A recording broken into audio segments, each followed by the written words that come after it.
IBM and Red Hat just spent $5 billion to make open source code safer. You see, at TripleKey, we stress test the code of different softwares every day. So we see exactly how safe these apps really are. And what we find is that almost none of them are built on their own code. They're built on open source, which is just free code that strangers wrote that nearly every app in the world runs on. That's the exact code IBM and Red Hat just spent $5 billion to make safer. So if you've built an app, especially with AI, you probably think yours just got a little safer too, but it didn't. And you'll find out the day that a big customer or an investor asks you to prove that your app is safe and you can't. So in this video, I'm going to explain exactly what this $5 billion does and doesn't protect, and how to make sure your software is safe. Let's get into it.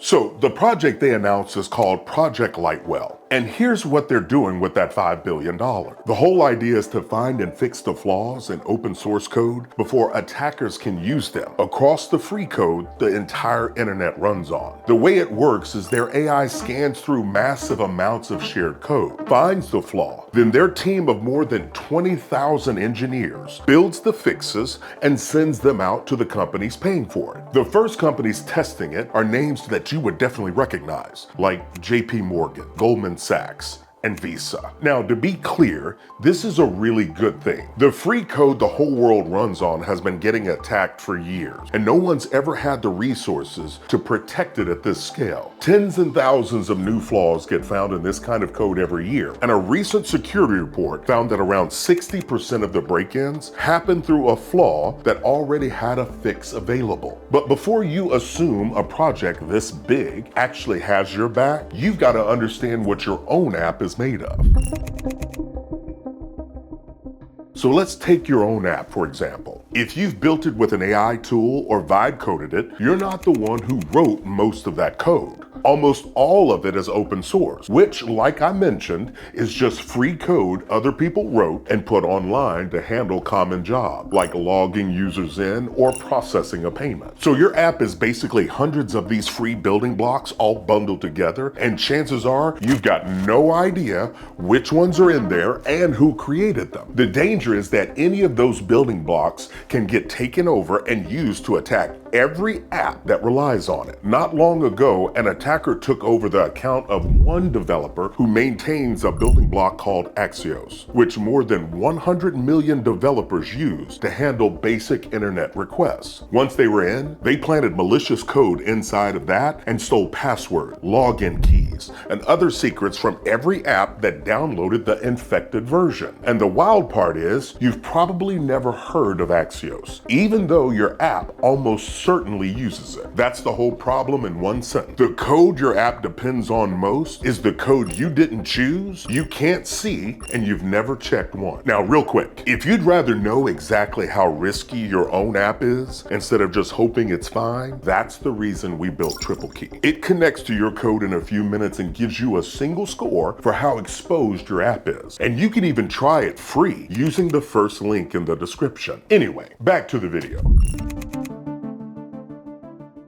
So you think a $5 billion project built exactly for this kind of code would finally have your app covered. But the moment you look at what that actual money pays for, you realize it doesn't cover your app whatsoever. That's because Lightwell only cleans up the shared building blocks everyone in the world downloads and uses. Your own app, on the other hand, is a specific thing that you built out of those blocks. And that's the part no giant project can ever see for you. For all of that money, there's a whole list of things it still can't tell you about your own app. It can't tell you which of those building blocks you pulled in, or whether you're running an old version with that flaw that got fixed years ago. It also can't see the passwords or access keys you might have left right inside your own code, where anyone who goes looking can grab them. It has no idea who wrote your code, whether that was you, a freelancer, an overseas contractor, or an AI tool that no one's ever double checked. And here's the most important one. It can't tell you whether you actually have the legal right to use everything in your own app. A lot of that free code comes with rules on how you're allowed to use it. And some of it you can't use in a product you charge money for. Now, even if it could do every one of those things, this was never built for someone person like you. Lightwell is sold as a subscription, and the companies testing it first are the biggest banks in the world, with security teams of hundreds, if not thousands of people. It's made to manage the shared info running across thousands of their systems, so it was never going to be the thing a founder logs into to check a single app, which leaves you right back where you started, still unable to say whether the app you built is even safe.